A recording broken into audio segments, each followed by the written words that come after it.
Welcome all to Lokaya and IS Academy. In this video lecture, we will consider the topic that is the poverty and hunger. The topic comes under the governance GS2.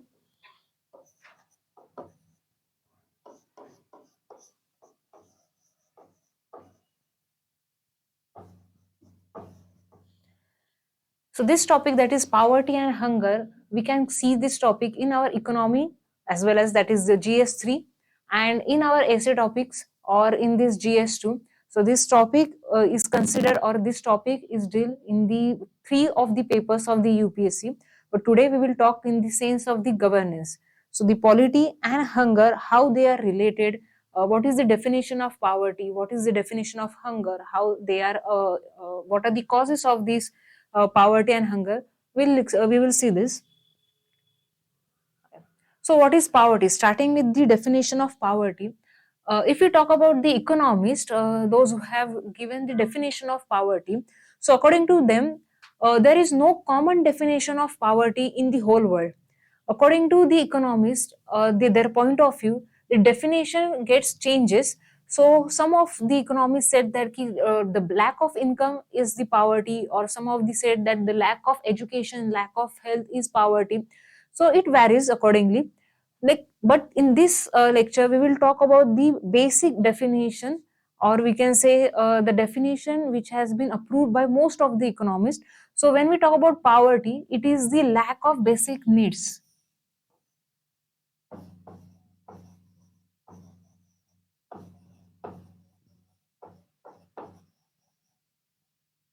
So lack of basic needs जैसे food हो, clothing हो, shelter हो, so these needs or these things will require it for the standard of living.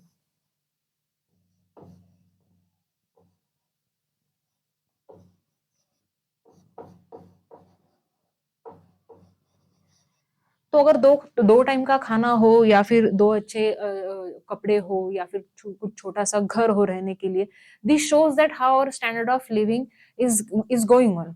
सो ये जो poverty है या फिर अगर डेफिनेशन वाइज देखा जाए तो basic needs, standard of living पूरा करने के लिए जो बेसिक नीड्स होते हैं, अगर ये किसी के पास नहीं है, if you are talking about individual, if you are talking about community, if there is no basic needs और the lack of basic needs, then we can say that individual or that community is living poor.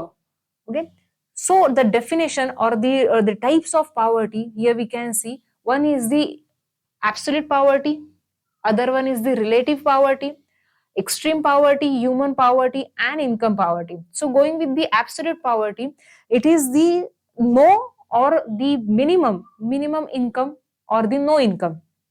अगर minimum income भी देखते हैं या फिर no income भी देखते हैं, तो जो भी हमारे बेसिक नीड्स है ये पूरे नहीं होते. मिनिमम इनकम होता है जैसे कि मंथली अगर कोई 100 रुपीज, 200, 500 रुपीज अगर कमाता है, सो दिस शोज दैट कि दैट फैमिली और that individual do not have sufficient money to consume the food. तो ये जो फूड है, शेल्टर और क्लोथिंग तो दूर की बात हम लोग बोलेंगे, लेकिन अगर जो फूड है वो भी अगर मिनिमम इनकम से अगर नहीं पूरा होता, देन दैट इंडिविजुअल और that family will be absolute poor. Okay, then relatively poor. So comparison है, नाम से ही पता चलता है कि रिलेटिव रिलेशन है, तो रिलेशन किससे है कि जिनका बेसिक नीड्स पूरा हुआ है. So we are comparing with such an individual or such a community, such a family that जिनका basic needs जो है ना ये पूरा हुआ है, so उनसे हम लोग compare कर रहे हैं, तो relatively poor. So those individual, those family do not have the income for the basic standard of living.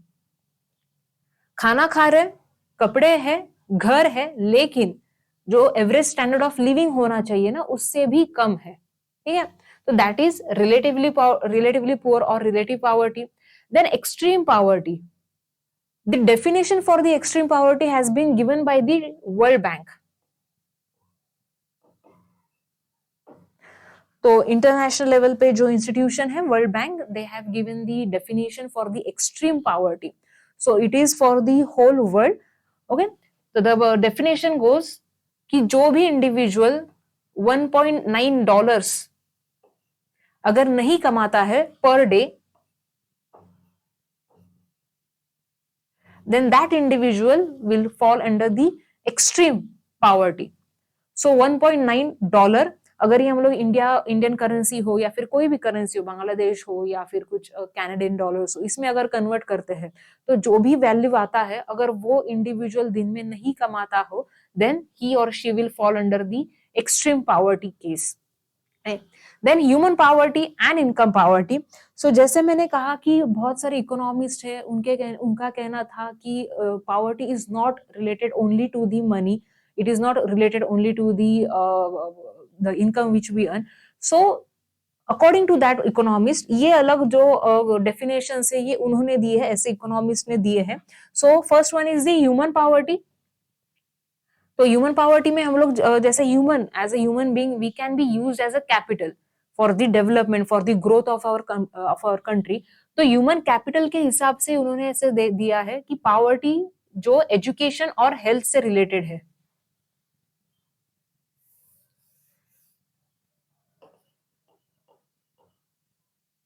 which is related to health and education. For example, जिन कुछ फैमिलीज ऐसे होते हैं या फिर कुछ इंडिविजुअल्स ऐसे होते हैं कि जिनके पास पैसा बहुत है, but they do not pursue education and also they do not go for the institutional health care system. जैसे कि अगर कुछ डिलीवरी वगैरह हो, विमेन डिलीवरी है, तो वो लोग हॉस्पिटल्स में नहीं जाएंगे, वो लोग घर पे ही करते हैं, उनके पास पैसा है। दैट मीन्स दैट इनकम जो है उनके पास वो है, लेकिन they lack in this education, they lack in the health. So these families or these individuals we will consider in the human poverty section. And the last one is the income poverty, which clearly says that lack of income or the unearning, we can say. यहाँ पे पैसा matter करता है, जो income poverty है वहां पे अगर पैसा नहीं है, मिनिमम इनकम जो भी हम लोग डिसाइड करेंगे, decided by the government, decided by the committee, decided by the state government also. So जो भी मिनिमम इनकम है, अगर वो इंडिविजुअल नहीं अर्न कर पाते हैं, then that they will fall under the income poverty. So absolute, relative, extreme, human, income, this we can say they are not the types of poverty, but these are the various definitions of the poverty according to the economist. So if we look at the causes, तो causes जो poverty के होते हैं वो बहुत सारे देश में सेम होते हैं। जैसे अगर अभी देखा जाए तो पॉपुलेशन एक्सप्लोजन होता है या फिर limited natural resources, in India's case the colonial past है, या फिर at the world level we can say climate change, global warming, because of this also the poverty exist.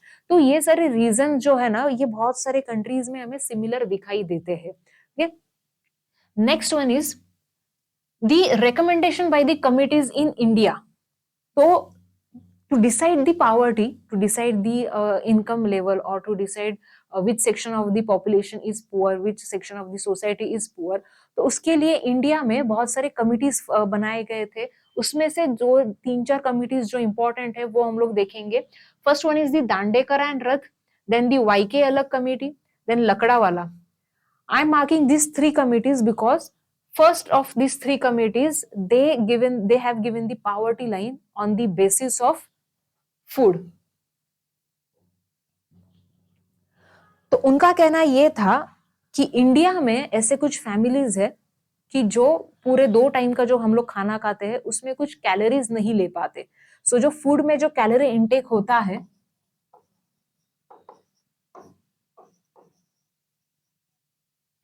ये इन 3 जो कमिटीज थे, फर्स्ट 3 कमिटीज, तो इन्होंने डिसाइड किया। Actually these were not the first 3, इसके बीच में भी कमिटीज वगैरह थे। वी हैड प्लानिंग कमीशन, तो प्लानिंग कमीशन ने भी कुछ कमिटीज बनाए थे। तो ये जो पहले जो 3 इंपॉर्टेंट हम लोग जो यहाँ पे जो देख रहे हैं, तो उसमें से जो फूड कैलोरी इनटेक, ये जो क्राइटेरिया था, इन तीनों कमीशंस ने यहाँ पे फोकस किया था कि जो मिनिमम कैलोरी इनटेक नहीं कर पाता है, देन दैट इंडिविजुअल और दैट फैमिली इज पुअर। तो ये जो पावर्टी थी, it was related to food according to this 3। उसके बाद then came the Suresh Tendulkar committee, then C Rangarajan committee. तो ये जो 2 थे ना, तो ये बाद में आए थे। Suresh Tendulkar was in 2003-2004, Rangarajan was in 2013।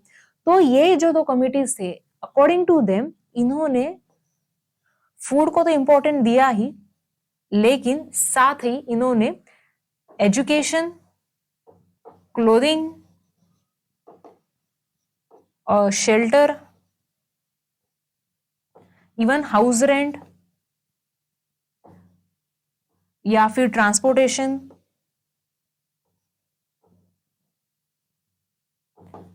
Fuel. तो ये सारी जो चीजें जो डेली लाइफ में या फिर सस्टेन करने के लिए जो इंडिविजुअल को लगती है, या फिर we can say these are the needs, nowadays these are the needs. तो ये सारे नीड्स भी इन दोनों ने यहाँ पे ऐड कर दिए। So when we were talking when they were talking about the poverty basket, तो बास्केट में, ये जो बास्केट है, इस बास्केट में क्या क्या हम लोग को इंक्लूड करना चाहिए, so that ki if this basket is not with any individual or is not with any family, then we can consider that family as a poor। तो ये जो पावर्टी बास्केट है, इस पावर्टी बास्केट में पहले वाले जो थे कमिटीज, इन्होंने सिर्फ फूड को डाला था, लेकिन ये जो दो कमिटीज थे, इन्होंने क्या किया, इन्होंने फूड के अलावा बाकी जो सारे बेसिक नीड्स है, इन्हें भी इंक्लूड कर दिया। So according to Suresh Tendulkar committee, the poverty in 2011, according to the 2011 base rate, तो उस टाइम पे पावर्टी जो थी इट वाज 21%। तो इन्हें रिव्यू करने के लिए सी रंगराजन कमेटी फॉर्म की थी। तो सी रंगराजन कमेटी के हिसाब से पावर्टी और थोड़ी ज्यादा निकली, इट वाज 29%। तो ये 21%, ये थी 29%। So ये 2013, the last one was the C Rangarajan committee, it was in 2013, 29% of poverty। उसके बाद गवर्नमेंट चेंज हो गई एंड गवर्नमेंट ने अभी कोई कमेटी फॉर्म नहीं की। Since 2014 there is no such committee to decide the poverty line और to decide the poverty. But उसके बाद we come with the task force. तो टास्क फोर्स का काम क्या है कि जो भी पावर्टी दिखाई दे रही है उसे हम लोग को कम करना है, ठीक है। तो इंडिया में अगर आज देखा जाए, so now we do not have the commission or the committee which has given the data, which has given the poverty data, but now what we do, we consider the data of National Family Health Survey। तो उनका जो data है या फिर national sample survey जो organisation है, इनका जो डेटा है regarding unemployment and standard of living, the data of national family health survey, इनका जो स्टैंडर्ड ऑफ लिविंग का डेटा है, तो वो हम लोग लेते हैं and then we come with the multidimensional poverty index which is brought by the NITI Aayog. तो अकॉर्डिंगली हम लोग अभी डेटा के ऊपर फोकस नहीं है, अभी हम लोग का फोकस है टू गिव दी स्कीम्स और to provide the schemes, to provide the subsidies. The implementation के ऊपर अभी हम लोग का ज्यादा फोकस है। So when we talk about the poverty, poverty के साथ ही हम लोग को दिखाई देता है हंगर, राइट।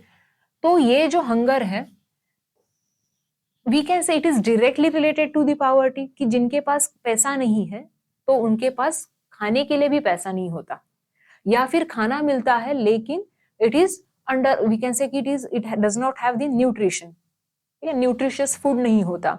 तो ये पावर्टी और हंगर ज्यादा से ज्यादा हम लोग बोल सकते हैं कि दे गो हैंड इन हैंड। तो what is hunger? When we talk about hunger, the definition अगर हम लोग को देखना है तो definition wise अगर देखा जाए तो any individual or any community, any family, if they do not have physical or financial essentials for the basic nutritious food, minimum food जो हम लोग बोलते हैं, तो मिनिमम अगर फूड बोलेंगे तो मिनिमम फूड कोई कितना भी हो सकता है, but when we talk about the nutritious food which is related directly to our health, not necessary कि मिनिमम फूड और न्यूट्रिशियस फूड सेम हो, तो इसीलिए हम लोग डेफिनेशन में न्यूट्रिशियस फूड देते हैं, that is the basic nutritious food.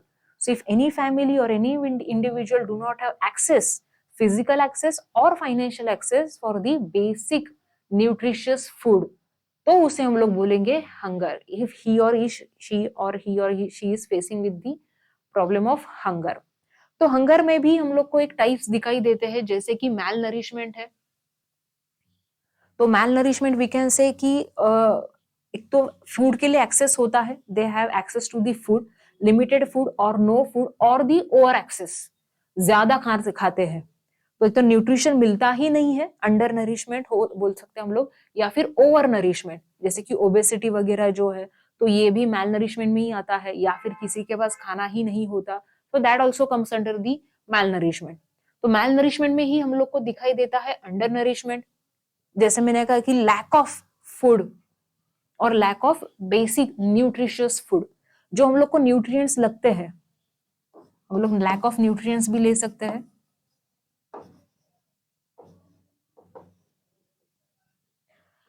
तो मिनिमम जो न्यूट्रिएंट्स बॉडी के लिए, ह्यूमन बॉडी के लिए, या फिर जो छोटे बच्चे होते हैं, जो बूढ़े होते हैं, तो उन्हें जो मिनिमम न्यूट्रिएंट्स लगते हैं वो न्यूट्रिएंट्स यहाँ पे पूरे नहीं होते।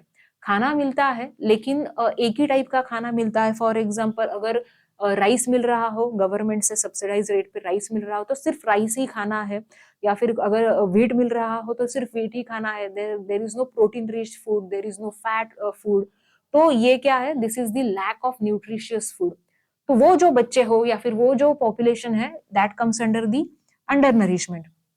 सेम हम लोग को एक वेस्टिंग और स्टंटिंग भी दिखाई देता है अंडर मैल नरिशमेंट, और we can say under undernourishment. तो ये जो वेस्टिंग और स्टंटिंग होता है, ये ज्यादातर हम लोग को जो बच्चे लोग होते हैं, छोटे बच्चे होते हैं, तो उन्हें उनमें ये दिखाई देता है।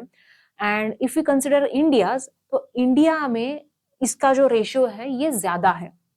India being a agriculturist country, लेकिन फिर भी यहाँ पे इंडिया में हंगर रेशियो ज्यादा है। इंडिया में वेस्टिंग और स्टंटिंग का जो रेशियो है ये ज्यादा है। तो अगर हम लोग वेस्टिंग की बात करते हैं, तो वेस्टिंग में हम लोग को वेट जो है, ये एज से सॉरी ये हाइट से मैच नहीं करता। मतलब हाइट ज्यादा है लेकिन वेट कम है।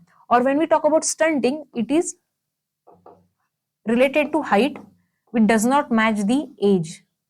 अगर 5 साल का बच्चा है, सो एक कंसिडर करते हैं हम लोग कि 5 इयर्स का जो बच्चा है वो उसकी हाइट कितनी होनी चाहिए, but because of lack of food, because of lack of nutritious food, तो उसकी जो हाइट है ना ये कम रह जाती है, which we call it as a stunting. And wasting में हम लोग बोलते हैं कि जो वेट है ना वो हाइट के बराबर नहीं होता। वैसे ही हम लोग के यहाँ पे एक और कॉन्सेप्ट है, that is the underweight.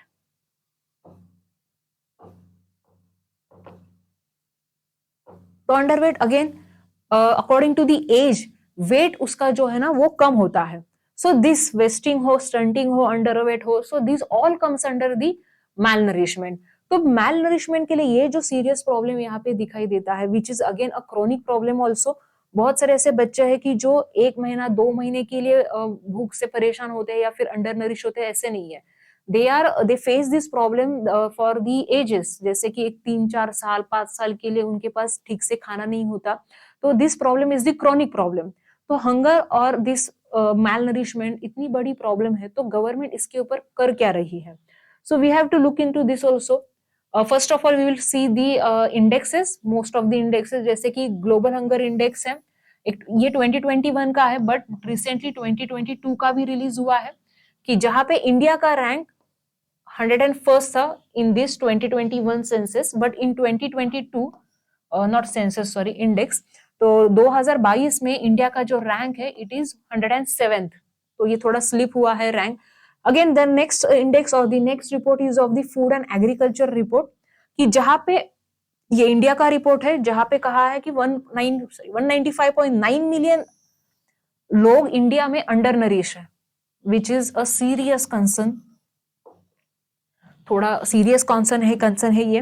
Then national family health survey जो हमारे यहाँ पे हर 5 साल बाद आता है, तो according to that also underweight का जो भी रेशियो है that is 32%, stunting is 36% and wasting is 19%। So जैसे मैंने कहा कि हंगर, मैल नरिशमेंट ये इंडिया में सीरियस प्रॉब्लम है, which is also related to poverty. But poverty के अलावा भी बहुत सारे रीजन होते हैं, जैसे कि फूड इनसिक्योरिटी होती है, कि खाने के लिए पैसा है लेकिन फूड प्रोडक्ट्स नहीं है। सो फूड इनसिक्योरिटी है, तो ये फूड इनसिक्योरिटी ग्लोबल वार्मिंग हो, क्लाइमेट चेंज हो, इसके वजह से होता है। या फिर अगर ठीक से जो मील है, डाइट है, if diet is not proper और the way of taking food is not proper, तो ये सारी चीजें, कुकिंग जो प्रोसेस होती है ये भी अगर ठीक नहीं है तो भी न्यूट्रिशन नहीं मिलता। So there are various reasons of hunger और the malnourishment in India. So now we will look into the government initiatives, what government is doing to counter this problem.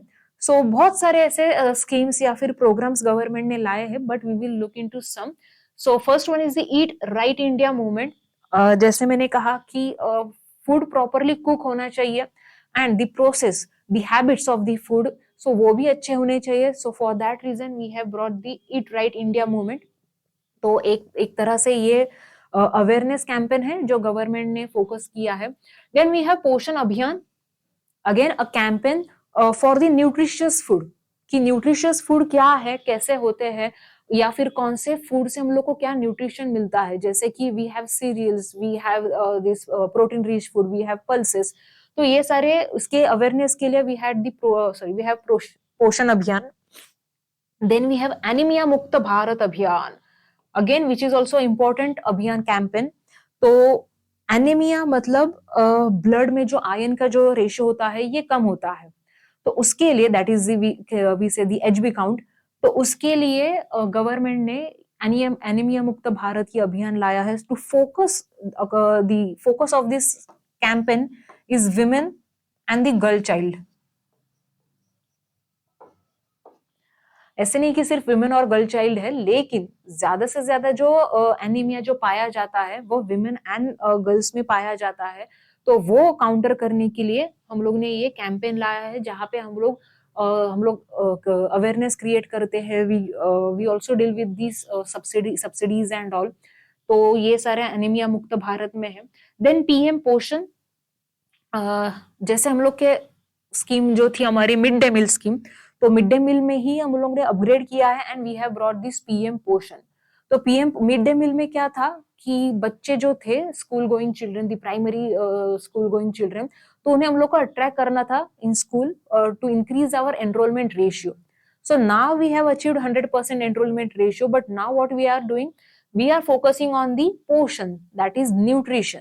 तो न्यूट्रिशन के लिए जो mid day meal में जो खाना मिलता है बच्चों को स्कूल में, तो उसमें हम लोग ने क्या किया है, now we are looking for the nutrition, मतलब एक प्रोटीन रिच जो डाइट है ना वो हम लोग प्रोवाइड करते हैं. जैसे कोई फ्रूट हो, एक वीकली एक फ्रूट होगा, या फिर कुछ एग्स होंगे, या फिर ऐसे ही कोई प्रोटीन रिच फूड होगा. तो वो हम लोग यहाँ पे अभी फोकस कर रहे हैं in each and every district. And the next one is the food fortification. तो food fortification this is a new concept, we can say science and technology का भी यहाँ पे हिस्सा है. तो यहाँ पे हम लोग क्या कर रहे हैं, हम लोग यहाँ पे एक राइस का जो भी दाना है या फिर व्हीट का जो भी है क्रॉप, तो उसपे हम लोग फूड ग्रेन में हम लोग क्या कर रहे हैं, हम लोग उसे एडिशनल न्यूट्रिशन से कवर कर रहे हैं. So we are coating it with the additional nutrition. तो जैसे अगर ये राइस का एक अगर दाना है तो उसमें हम लोग और क्या कर रहे हैं, और एडिशनल हम लोग उसमें न्यूट्रिशंस ऐड कर रहे हैं.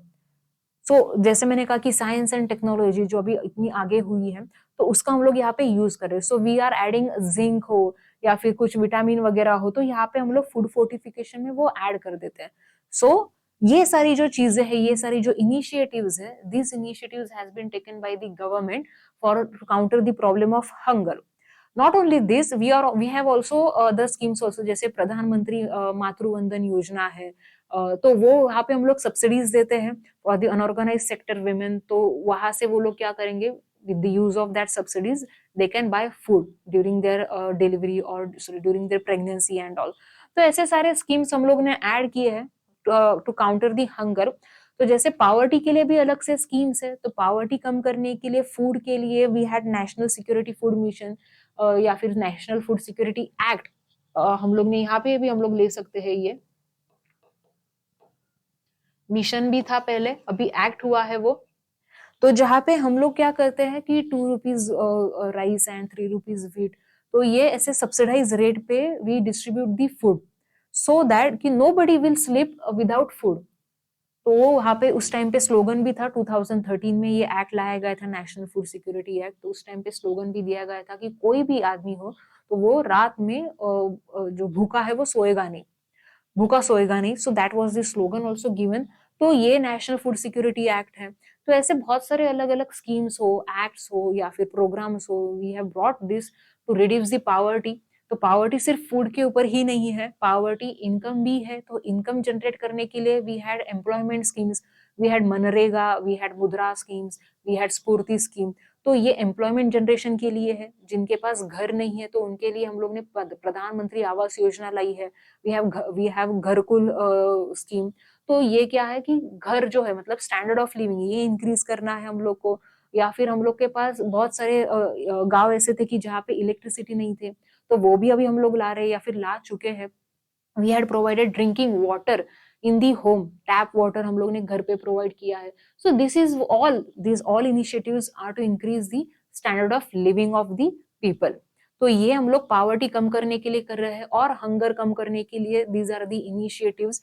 तो ये सारी जो चीजें हैं, that is the interventions, the policies, the interventions of the government, the central government और the state government. So this the use of these schemes or the use of these policies, we can take these schemes, these examples in our answers, and we can write the answers or we can write these schemes in our answers. तो ये सारी जो चीजें जो government लेकर आती है, government जो डिसीजंस लेती है, this is for the betterment of the society. तो जो गवर्नेंस का जो हमारा टॉपिक है, that is poverty and hunger, तो गवर्नेंस में लोगों का जो भी सम्मान है, that is the dignity, the living with dignity. सिर्फ जीना जीना नहीं है, तो जीना कैसे है, तो रिस्पेक्टफुली जीना है हम लोग को. तो ये रिस्पेक्टफुली कब जीते हैं हम लोग, जब हम लोग इंसान बनकर जीते हैं, and not the like the animals. So for this, government is providing some subsidies, government is providing some schemes, government is providing some services for the betterment of the society. So this was all for the poverty and hunger in today's lecture. Yeah, thank you.